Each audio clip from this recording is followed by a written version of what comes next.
¿Qué es lo que no puede recordar? ¿Quién? Pero si estoy solo. No obstante, me pareció que alguien me preguntó qué es lo que no puedo. Tal vez me lo haya preguntado a mí mismo. Sí, eso habrá sido. ¿Qué es lo que no puedo recordar? Se responderá a él y a nosotros. Juro por mi alma que no puedo recordar cómo, cuándo, dónde, cómo, cuándo y dónde conocí a Lady Laia. ¿Por qué? Sí. Son muchos los años que han transcurrido desde entonces. Y sobre todo, los muchos sufrimientos pasados han debilitado mi memoria. ¿Seguro? Sí. Aunque tal vez, quizá ahora, no pueda recordar cómo, cuándo y dónde conocí a Laia debido al carácter de mi amada. ¿Al carácter de Laia? Sí. Su belleza tan singular y sin embargo tan plácida. Su extraordinaria erudición, su elocuencia tan penetrante y tan cautivadora.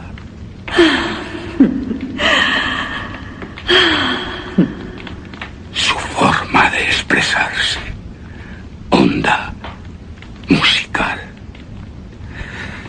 Sí, debido a su carácter, los recuerdos se me presentan difuminados. Entró en mi corazón con pasos tan constantes, tan cautelosos, que los rasgos de su carácter me quedaron ignorados. No obstante, creo que la conocí en una ciudad cerca del Rin. Una ciudad grande, antigua, ruinosa.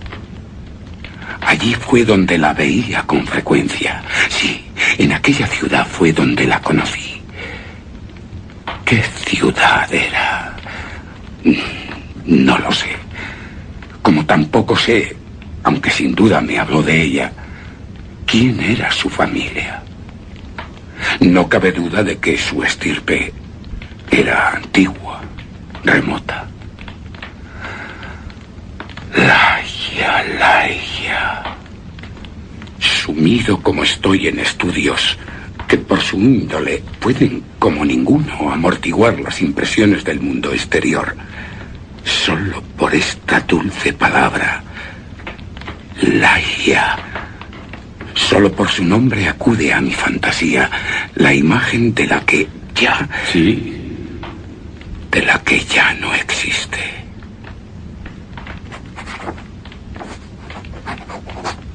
Laia. Ahora, al escribir su nombre y al disponerme a contar lo ocurrido hace mucho tiempo, resplandece dentro de mí el recuerdo de que nunca supe cómo se apellidaba. Nunca. Y fue primero mi amiga, y después mi prometida, y luego compañera de estudios, y por último mi esposa. La esposa que llenó mi corazón. ¿Y por qué cree que nunca...? ¿Fue porque traviesamente así lo quiso? ¿O para poner a prueba mi afecto por ella?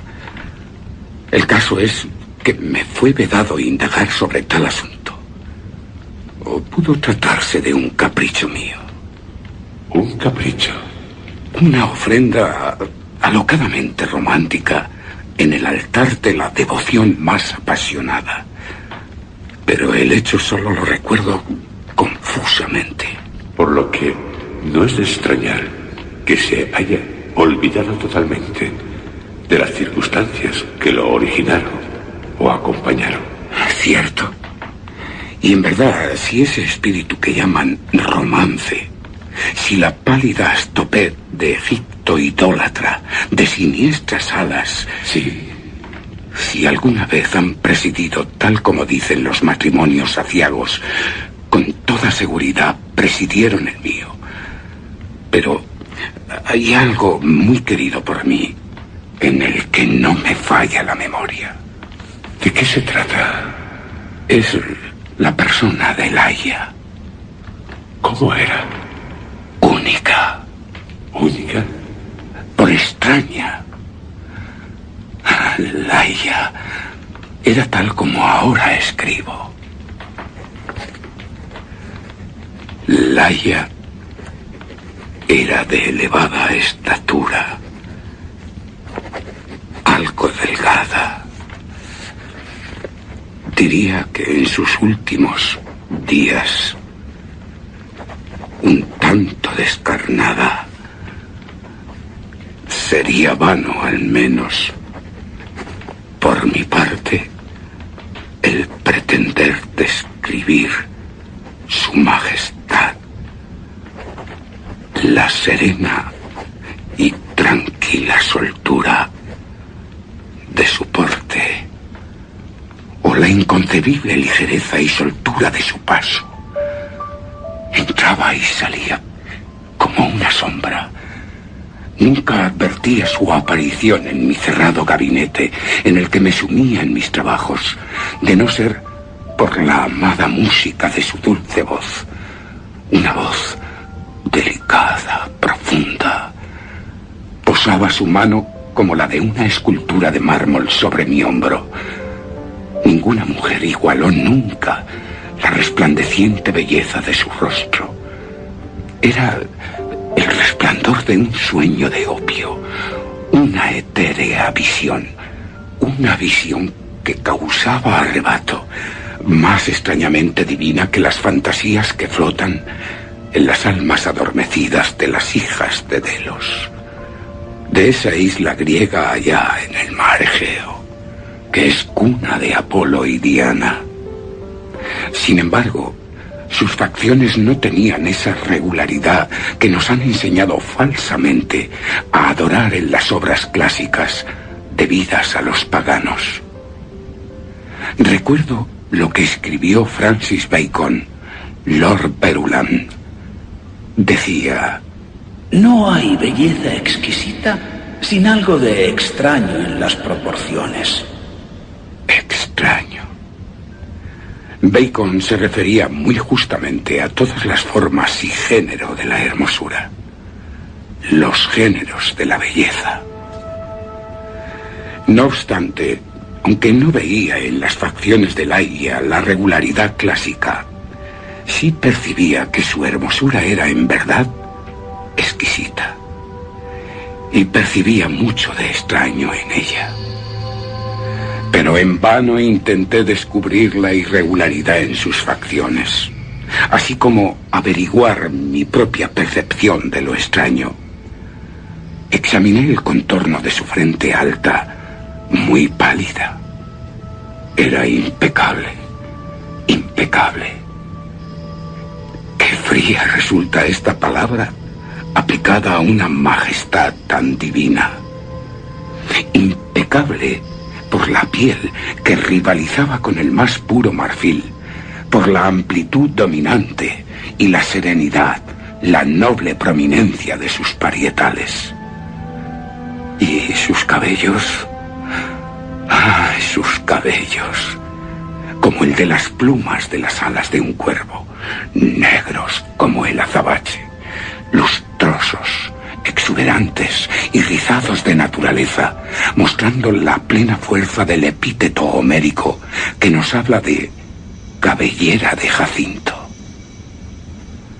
Miraba el delicado perfil de la nariz, y solo en los medallones de los hebreos he visto una perfección semejante. Tenía la misma superficie plena y suave, la misma tendencia casi imperceptible a ser aguileña, las mismas aletas armoniosamente curvas que revelaban un espíritu libre. Contemplaba la dulce boca. Ahí, en su boca, en verdad se veía el triunfo de todas las cosas celestiales. La curva magnífica del corto labio superior y la suave, voluptuosa calma del inferior, los hoyuelos juguetones y su expresivo color, los dientes reflejando con un brillo casi sorprendente los rayos de la luz bendita, sagrada, que caían sobre ellos serena y plácidamente. Resultaban sus sonrisas esplendorosamente radiantes. Analizaba la forma del mentón y también en él hallaba la noble amplitud, la suavidad y la majestad, la plenitud y la espiritualidad de los griegos, el contorno que el dios Apolo reveló en sueños al escultor Cleómenes, el hijo del ateniense. Y entonces miraba sus grandes ojos, los grandes ojos de Laia. Para los ojos no tenemos modelos en la remota antigüedad. Quizás también ocurriera que en aquellos ojos de mi amada yacía el secreto al cual alude Bacon. Eran, así lo creo, más grandes que los ojos normales, los que son comunes a nuestra raza, más grandes que los de las gacelas de la tribu del Valle de Nurhagat, el de la novela de Frances Sheridan. Pero solo a ratos, en los momentos de intensa emoción, de especial excitación, se hacía más notable ese rasgo peculiar de Laia. En tales momentos, su belleza era, o así a mí me lo parecía, la de los seres que están por encima o fuera de la tierra. Era la belleza de la fabulosa Uri de los turcos. El color de sus ojos era del negro más brillante, y sobre ellos caían oscuras y largas pestañas. Las cejas, de línea algo irregular, mostraban el mismo matiz. Lo que de extraño encontraba en sus ojos era, sin embargo, de una naturaleza distinta a la forma, el color o el brillo de los rasgos. Debía atribuirse, sí, solo debía atribuirse a la expresión. Ah, expresión. ¡Qué palabra! Una palabra sin sentido, tras cuya vasta latitud de simple sonido se atrinchera nuestra ignorancia de lo espiritual. La expresión de los ojos de Laia. Cuántas noches medité sobre ella. Cuántas noches de verano me esforcé por comprenderla. ¿Qué era? Me poseía la pasión por descubrirlo. Aquellos ojos grandes, brillantes, llegaron a ser para mí las estrellas gemelas de Leda, y yo, el más fervoroso, el más devoto de los astrólogos para tales estrellas, Castor y Pollux, la constelación de Géminis. No hay entre las muchas anomalías incomprensibles de la ciencia psicológica asunto más atrayente y emocionante que el hecho, creo que nunca mencionado por las escuelas, de que en nuestros intentos por traer a la memoria algo largo tiempo olvidado, con frecuencia llegamos a encontrarnos al borde mismo del recuerdo, sin poder finalmente captarlo. Así, con cuánta frecuencia, en mi profundo examen de los ojos de Laia, sentí que me acercaba al conocimiento pleno de su expresión. Me acercaba así, pero acababa desapareciendo por completo. Y extraño, el más extraño de todos los misterios, encontraba en los objetos más comunes del universo un círculo de analogías con aquella expresión.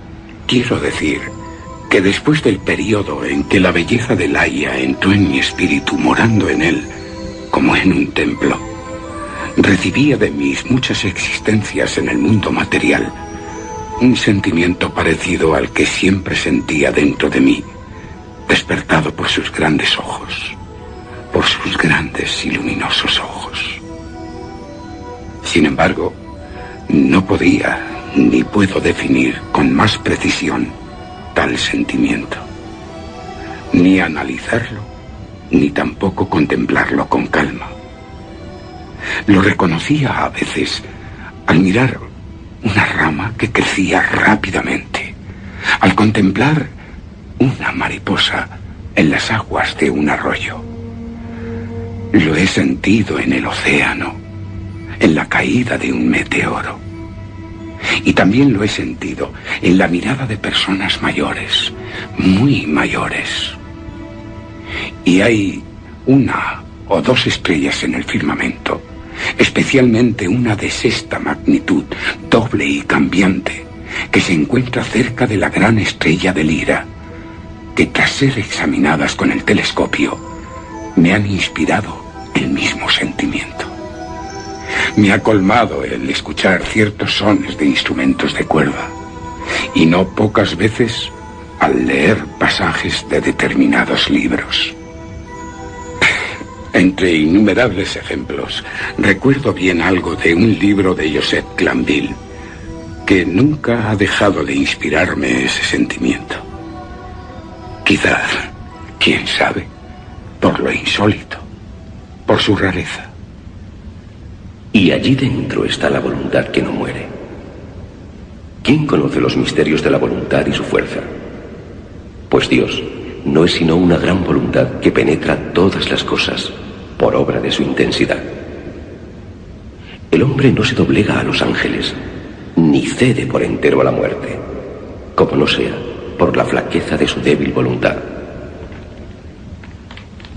Pero con el paso de los años y tras muchas reflexiones, tal como dice haber hecho, sabrá más de Laia. Tales reflexiones me han permitido rastrear cierta remota conexión entre lo escrito por Joseph Glanville y una parte del carácter de Laia. Por ejemplo, la intensidad de pensamiento, de acción, de palabra, era posiblemente en Laia un resultado, o por lo menos un índice de esa gran voluntad que durante nuestras largas relaciones no dejó de dar otras pruebas más numerosas y evidentes de su existencia. De entre todas las mujeres que he conocido, jamás ella, la externamente serena y siempre plácida Laia, era presa con más violencia que ninguno de los tumultuosos buitres de la inflexible pasión. ¿Cómo estimaba tal pasión? No podía medir esa pasión como no fuese por el milagroso dilatarse de los ojos que me deleitaban y aterraban al mismo tiempo. Solo por eso.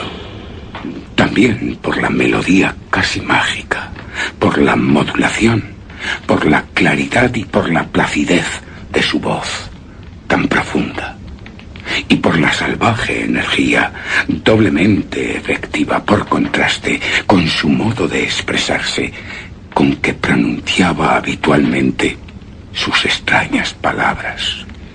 Y respecto al saber de Laia, su saber era inmenso, como nunca lo he conocido en una mujer. ¿Sobre qué se mostraba tan erudita?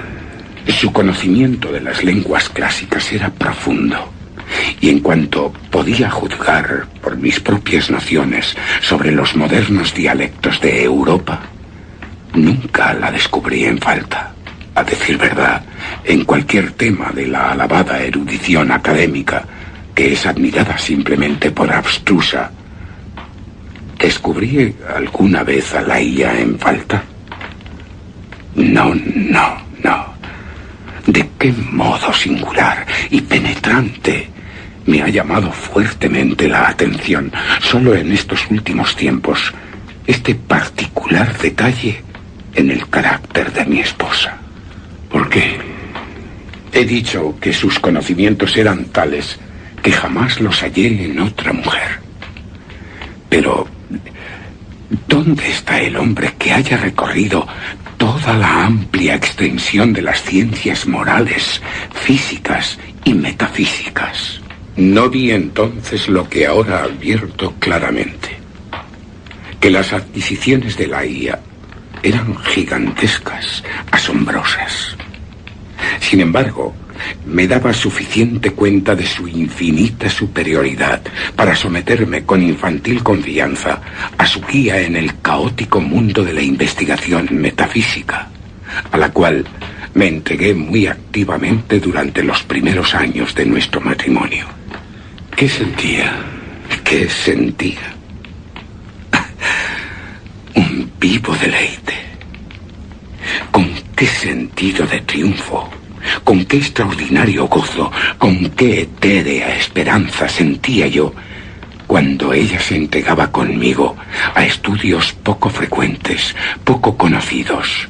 Esa deliciosa perspectiva que lentamente se agrandaba ante mí, por cuya larga y magnífica senda, no hollada, podía al fin alcanzar la meta de una sabiduría demasiado divina para no ser prohibida.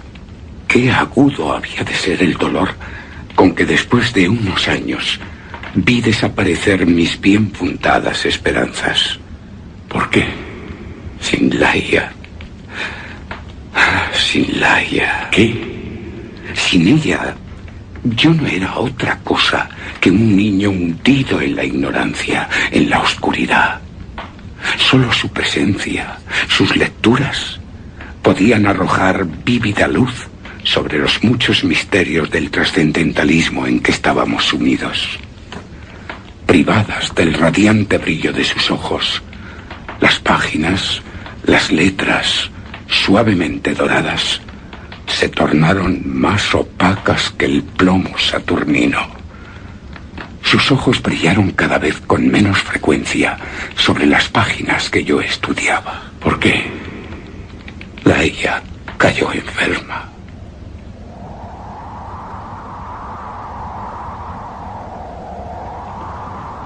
En esta noche, sus ojos, sus extraños y vehementes ojos, brillan demasiado.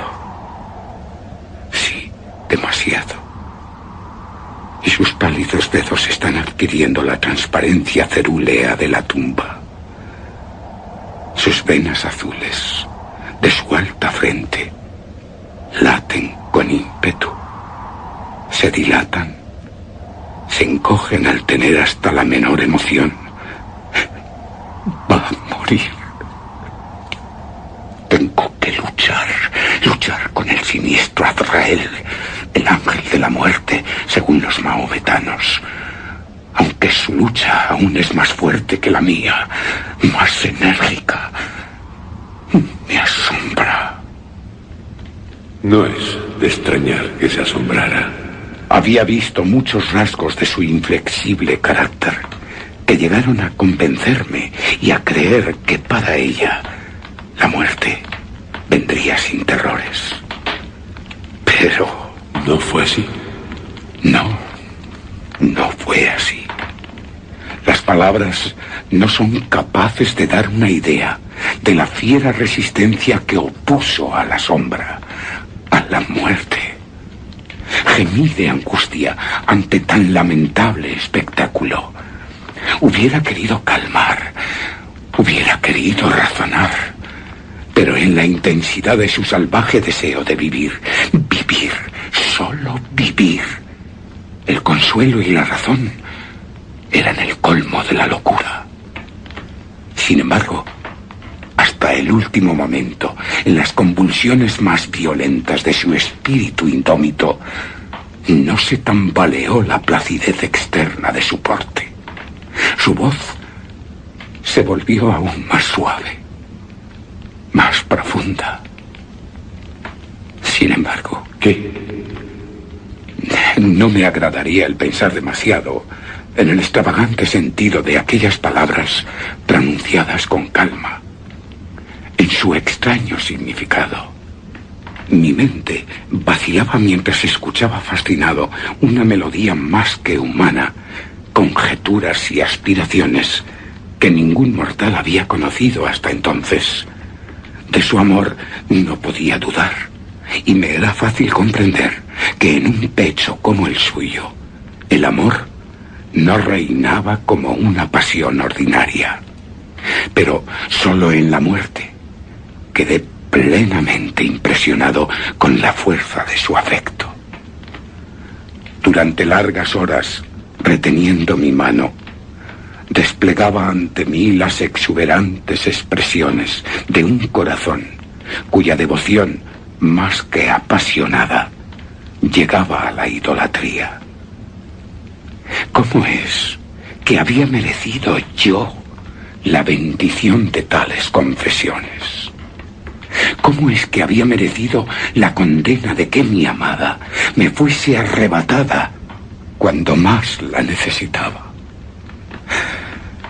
Pero ¿No? ¿Qué? no quiero extenderme más sobre este asunto. Es algo que no puedo soportar. Solo diré que en el abandono más que femenino de la IA al amor, desde luego que inmerecido, todo conferido sin ser yo digno, reconocí el principio de su ansioso, de su ardiente deseo de vida, de la vida que se le escapaba tan velozmente. No soy capaz de describir esa ansia salvaje, esa vehemencia del deseo de vivir, solo vivir. Me faltan palabras para ello. En la noche en que murió, me llamó imperiosamente. Me pedía que le repitiera ciertos versos que ella había escrito unos días antes.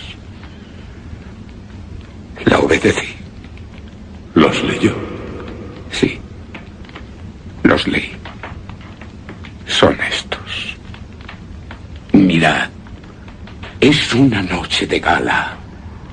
En los últimos años solitarios. La multitud de ángeles alados, con velos en lágrimas bañados, son los que en un teatro como espectadores contemplan un drama de esperanzas y temores.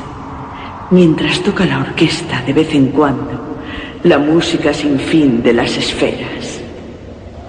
En la imagen de Dios en lo alto, mimos o bufones murmuran y mascullan con voz queda, y vuelan de un lado a otro, meros títeres ellos que entran y salen, apremiados por vastas cosas informes, que el escenario extrañamente alteran sin cesar, agitando, desplegando sus alas, un invisible pesar, una larga aflicción. Complicado drama, no cabe duda, jamás podrá ser olvidado, con su fantasma siempre perseguido por una multitud que no lo alcanza, en un círculo que siempre vuelve al lugar primitivo, al eterno lugar. Y mucho de locura, y más horror, el alma de la intriga.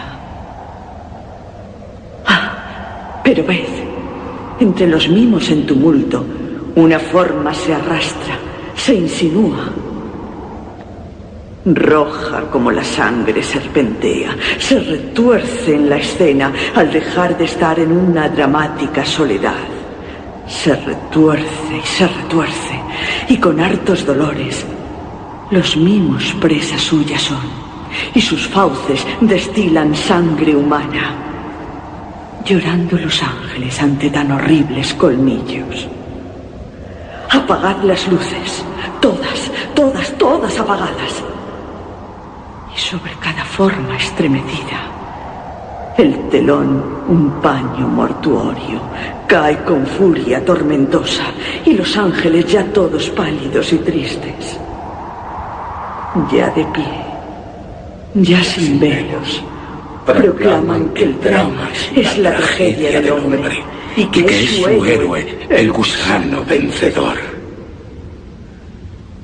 Ya de pie,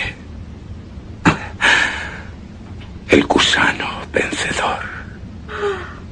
Oh, Señor. Laia se incorpora casi de un salto. Tiende sus brazos al cielo con movimientos espasmódicos. Oh, Dios. Oh, Padre Celestial. Estas cosas. Laia. Estas cosas han de ocurrir irremisiblemente. No. No son irremediables. ¿Acaso el vencedor no será alguna vez vencido? ¿Acaso no somos una parte de ti?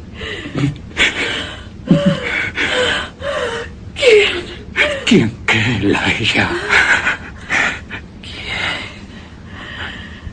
¿Quién conoce los misterios de la voluntad con todo su ímpetu, con toda su fuerza?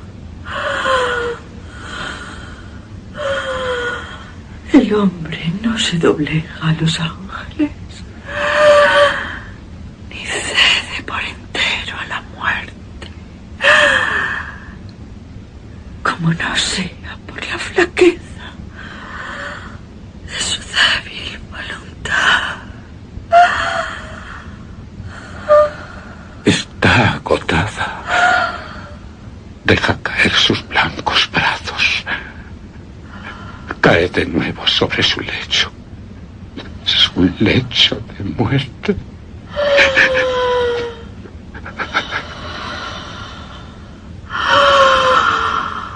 El hombre no se doblega a los ángeles.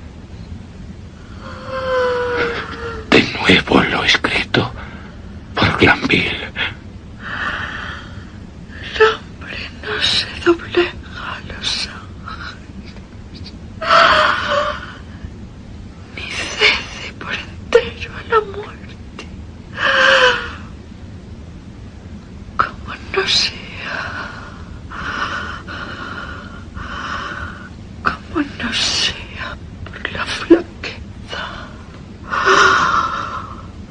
la flaqueza,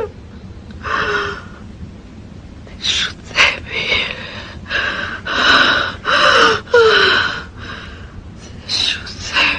voluntad. Laia.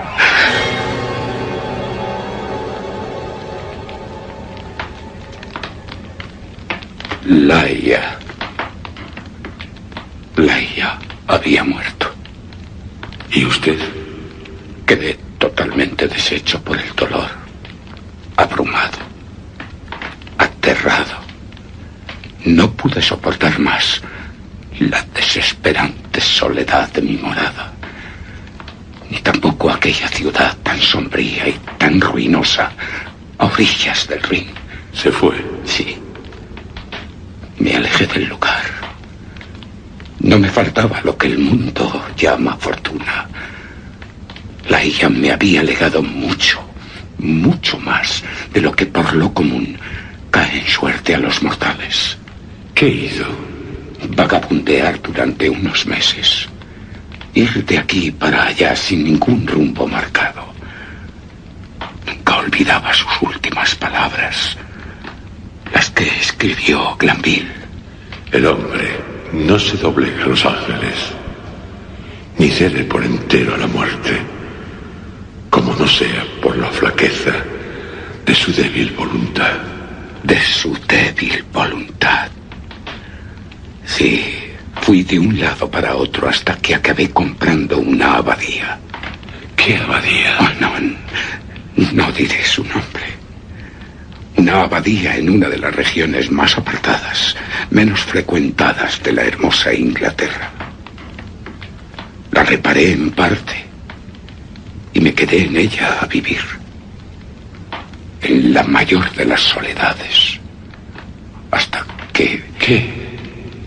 Hasta que llevé al altar, en un momento de enajenación, como sucesora de la inolvidable Laia, a Lady Rowena Trevanion, La de rubios cabellos y ojos azules. Y Laia, el recuerdo de Laia. Ella había muerto. Pero en mi recuerdo vivía. Y ella solo había querido vivir.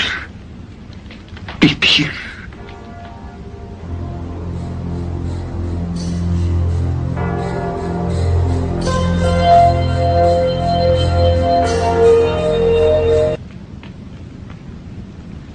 Dijo haber comprado una abadía en una de las regiones menos frecuentadas de Inglaterra. Sí. La sombría y triste grandeza del edificio, cuyo nombre no diré. El aspecto casi salvaje del terreno en que se levantaba. Los numerosos recuerdos melancólicos y venerables relacionados con ambos.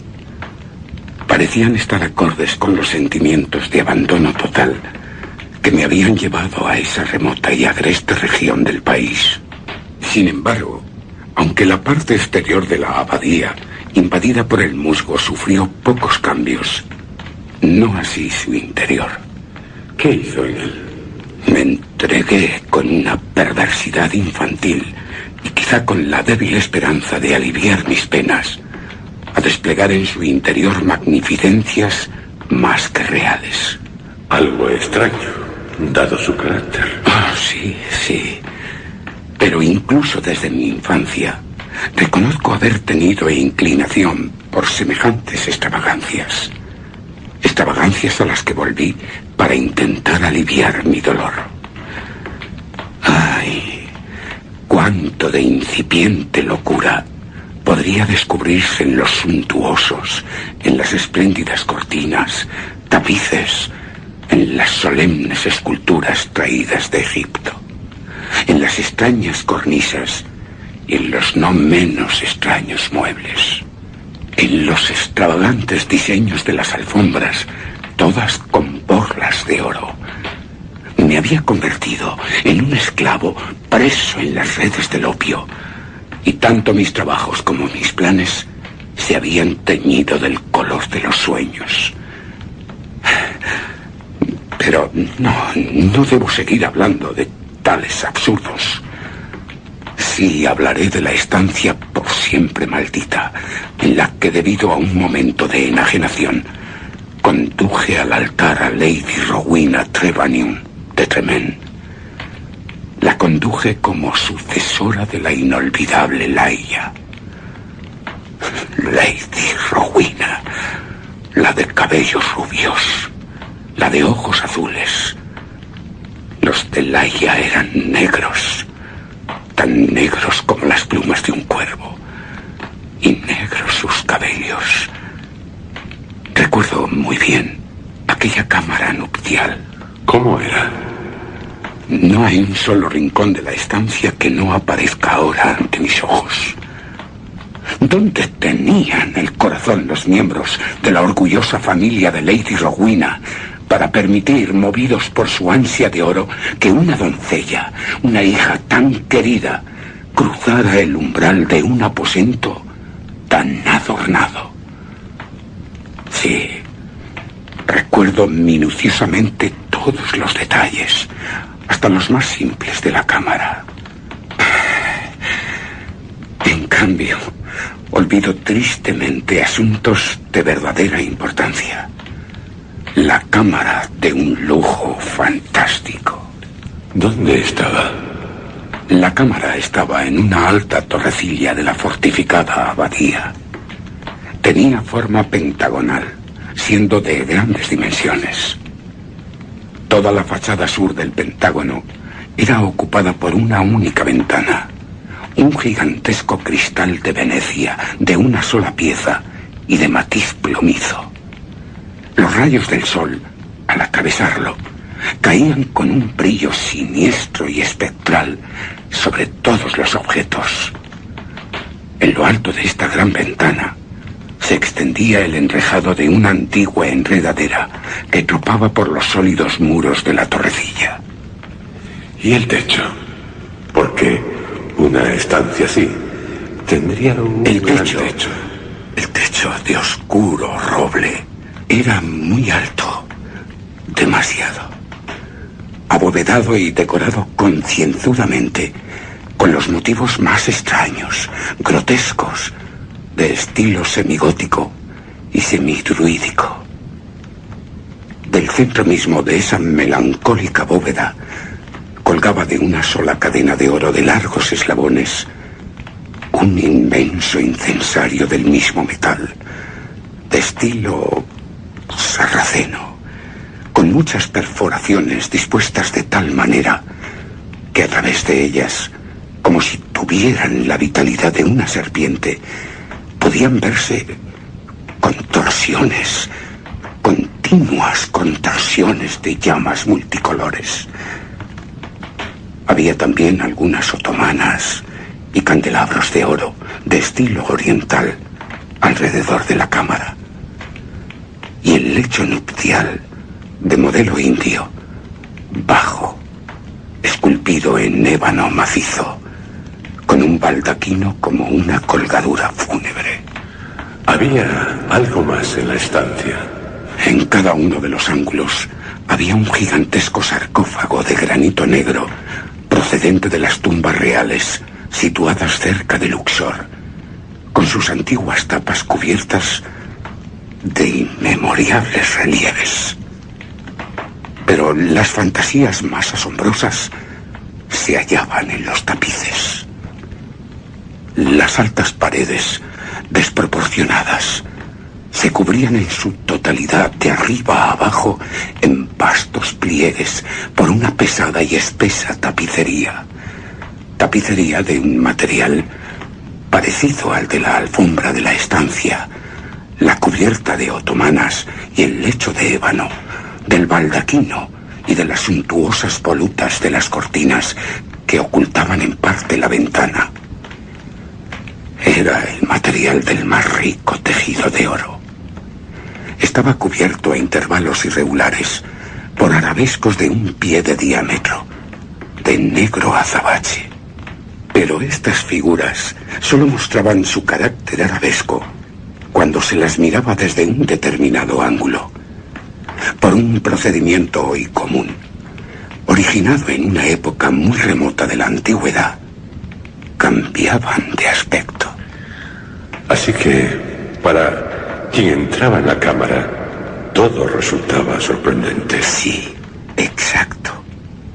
Al entrar tenían el aspecto de simples monstruosidades. Pero al acercarse, tal aspecto desaparecía gradualmente y paso a paso, a medida que se cambiaba de posición en la cámara, se acababa rodeado por una infinita serie de formas horribles pertenecientes a las supersticiones de los normandos o de las nacidas de sueños inconfesables de los monjes. El efecto fantasmagórico aumentaba grandemente por la introducción artificial de una fuerte y continua corriente de aire detrás de los tapices, la cual daba una horrenda e inquietante animación al conjunto. Una cámara, en verdad, muy rara.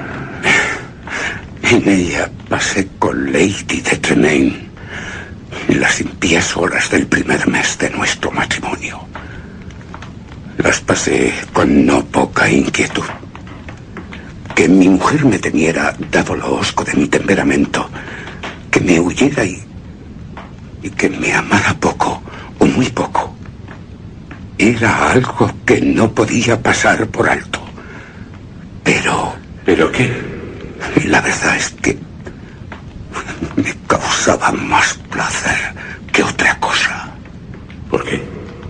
La aborrecía con un odio tal que más bien pertenecía a un demonio que a un hombre. ¿Y eso?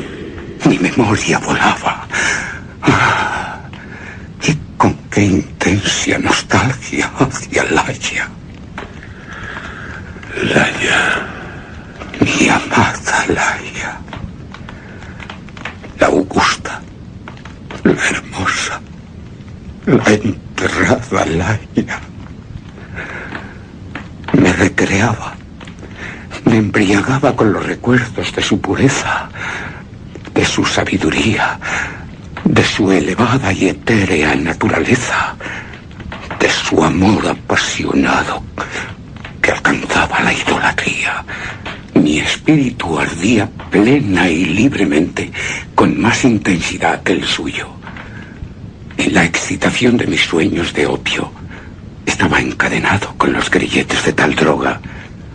La llamaba, gritaba su nombre en el silencio de la noche o durante el día, por los sombreados y estrechos valles, como si con esa salvaje pasión, con el fuego devorador de mi deseo por la desaparecida, pudiera restituirla a la senda que había abandonado.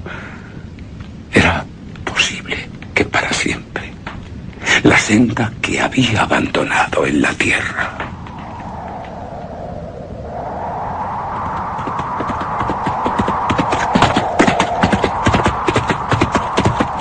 ¡Laia!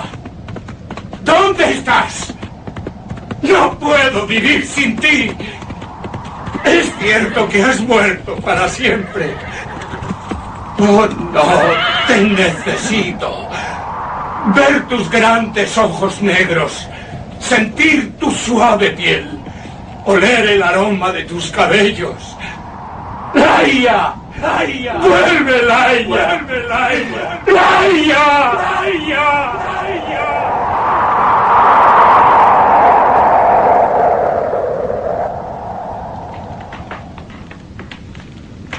Pero Laia no volvió. Estaba muerta.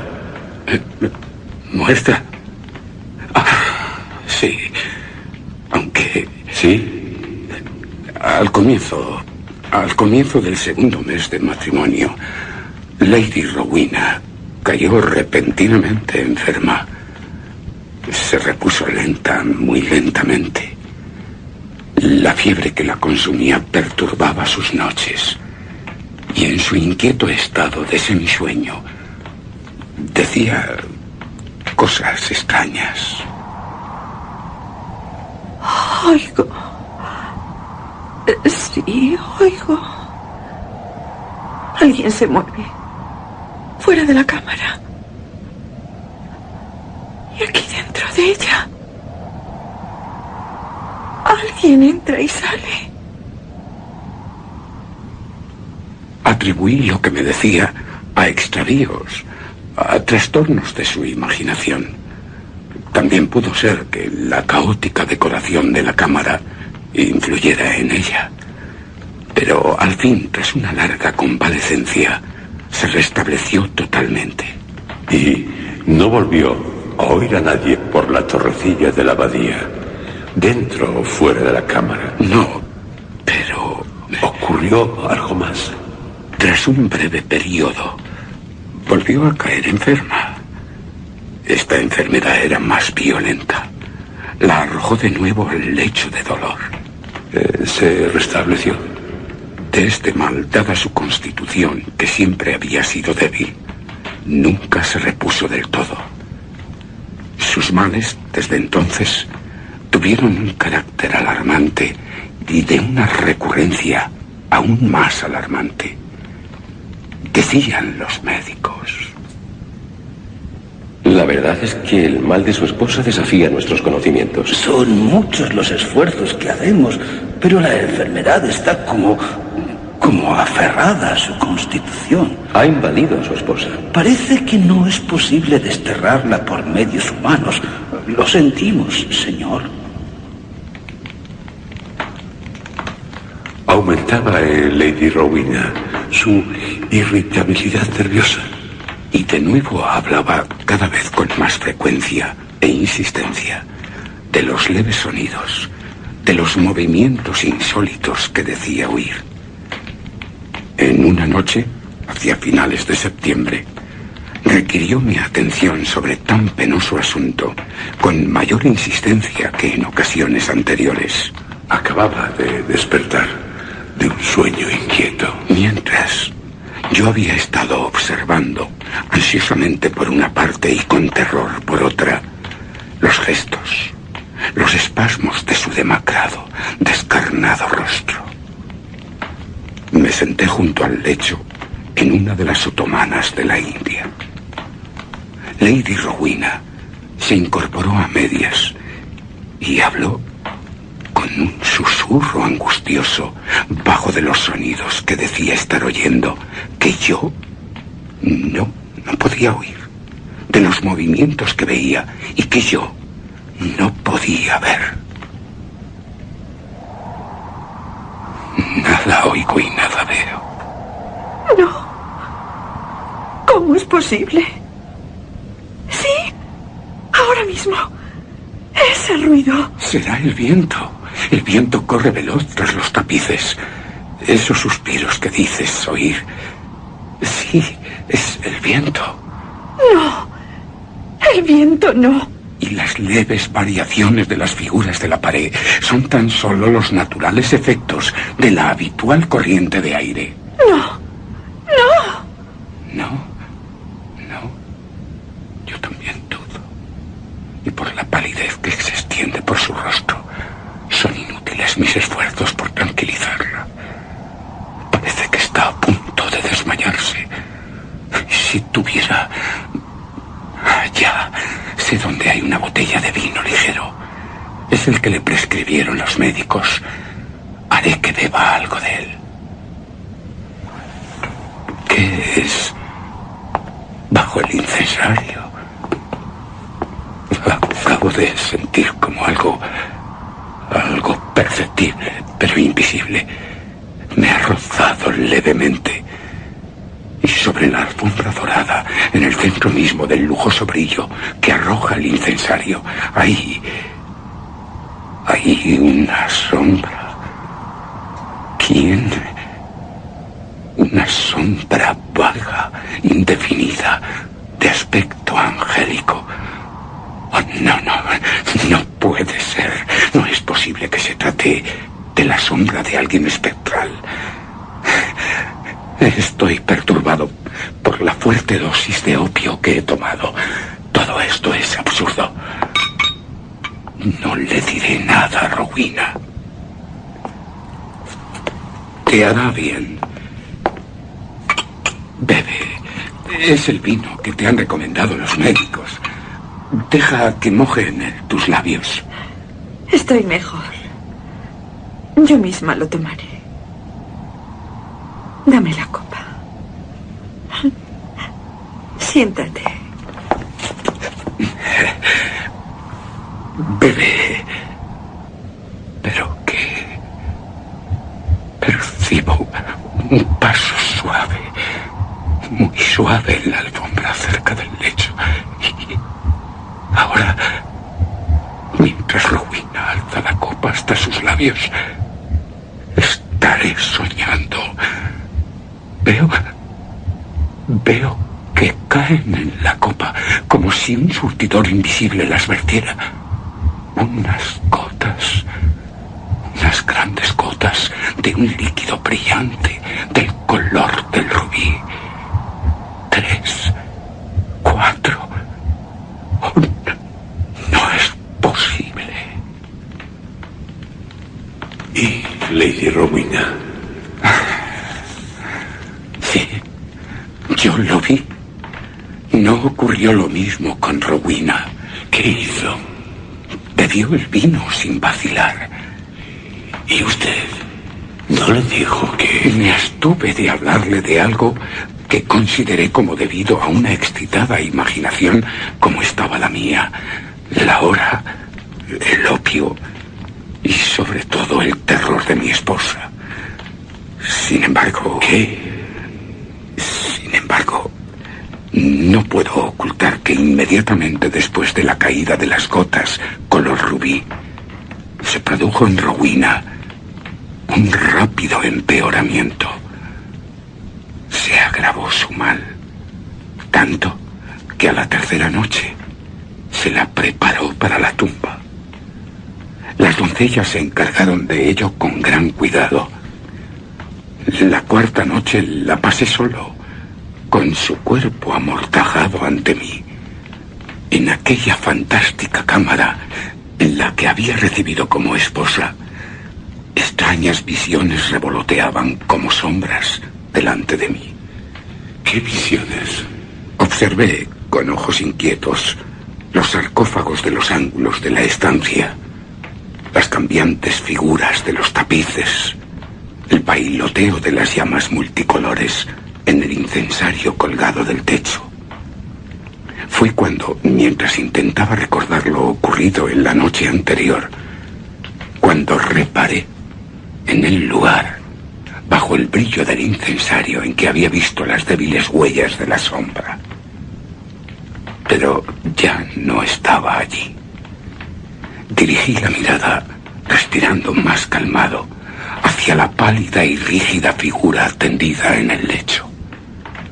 La figura de Rowena. Me asaltaron 1000 recuerdos de la ella. Ella volvió a mi corazón con la turbulenta violencia de un mar bravío. A la ella también la había visto así, amortajada como estaba Rowena. La noche avanzaba y lleno de amargos pensamientos sobre mi amada Laia, permanecí mirando el cuerpo de Rowena.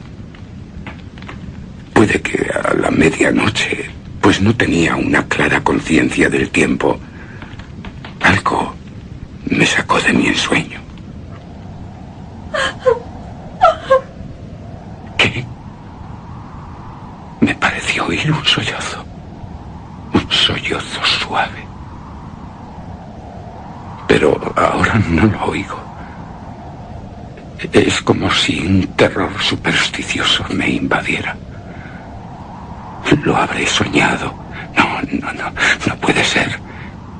Y en el cadáver de Rowena no advierto ningún movimiento. Sin embargo, no puedo haberme engañado.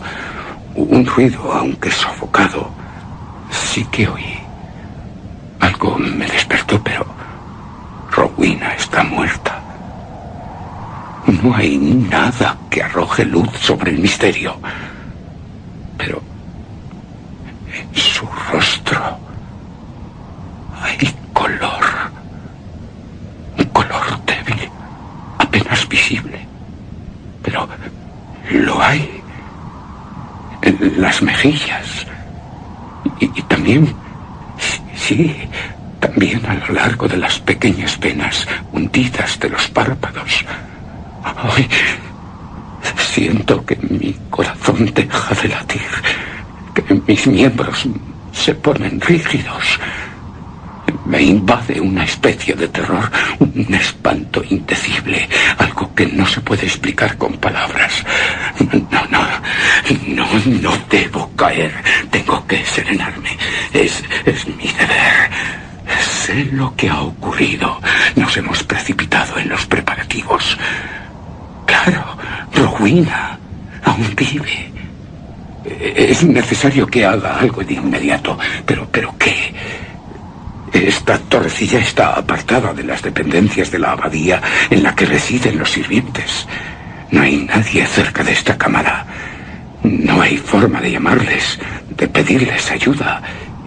Y yo, si salgo en busca de los sirvientes, no puedo dejarla sola ni un instante. ¿Cómo hacer volver al espíritu de Rowena? Pero ahora ha recaído. No hay color en sus mejillas, ni en sus párpados. Están más pálidos que el mármol. Los labios aún más marchitos, más contraídos, con la espectral expresión de la muerte. Y un frío repelente se extiende por la superficie de su cuerpo. La rigidez cadavérica le ha sobrevenido de inmediato. ¿Y qué hizo? ¿Qué hice? Volví a sentarme en el diván del que tan rápidamente me había levantado. Y de nuevo me entregué a mis apasionadas visiones de la IA. Y así estuvo por... Así transcurrió una hora, hasta que volví a percibir, como en la ocasión anterior, un sonido muy vago del lecho. Escuché aterrado.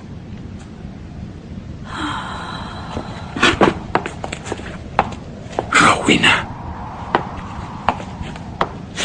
Tiemblan sus labios.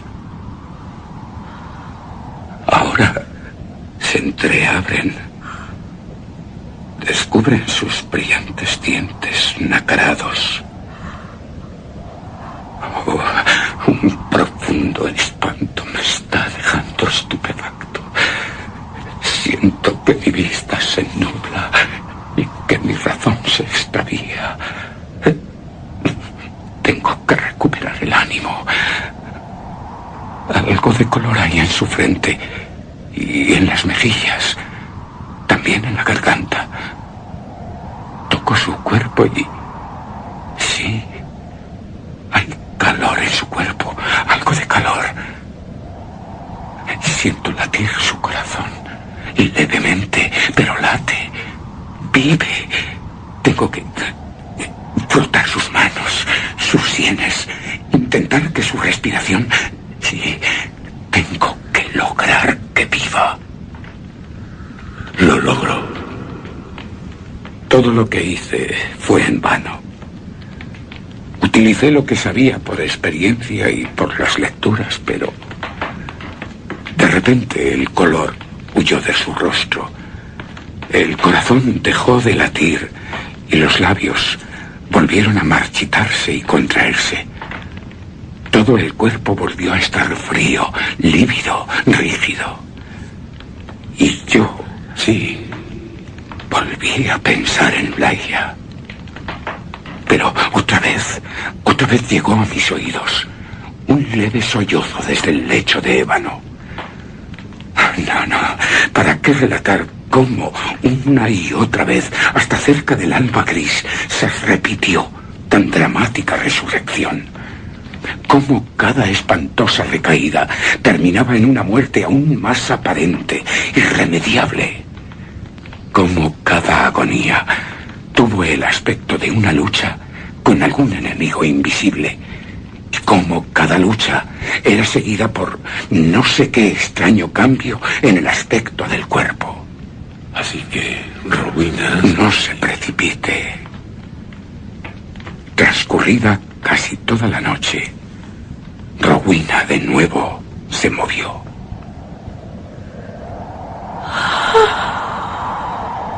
Rowena. No, otra vez no. No, si has de volver a caer en una muerte espantosa.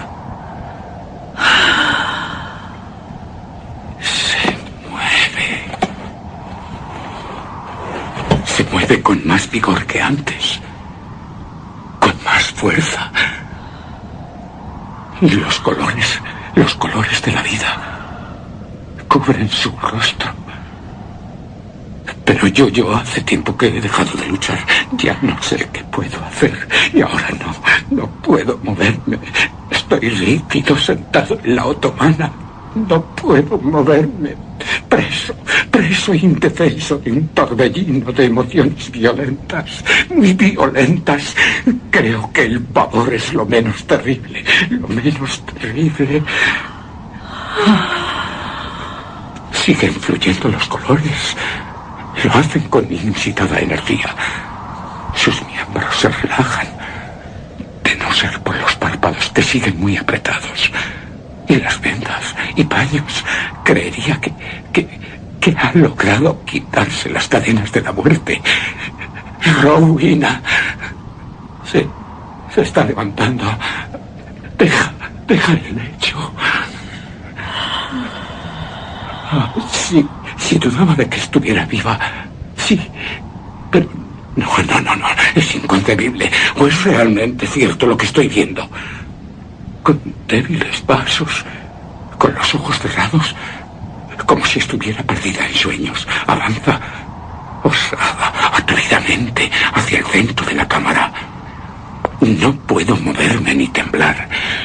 Soy como una piedra fría, muy fría.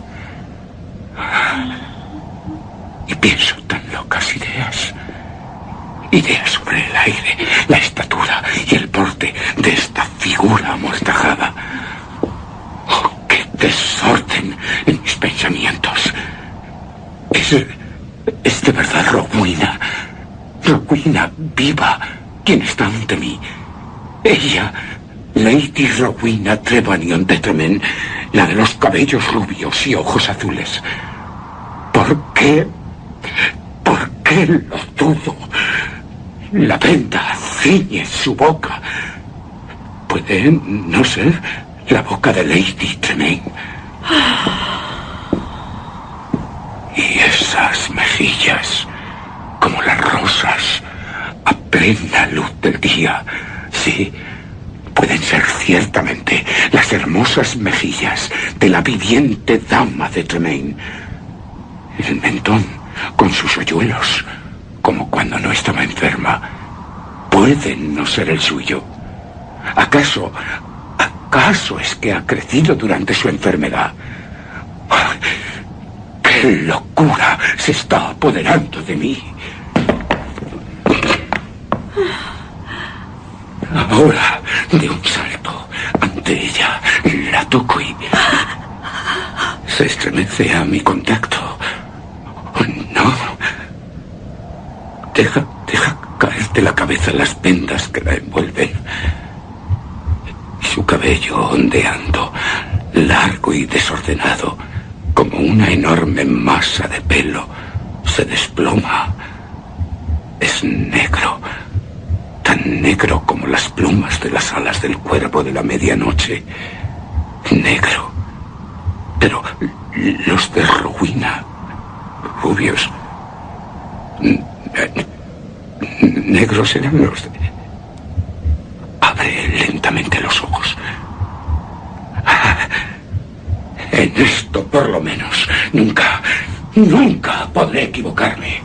Estos ojos, estos son los grandes ojos, los negros ojos, los extraños ojos de mi amor perdido, los de Lady Laia. ¡Laia!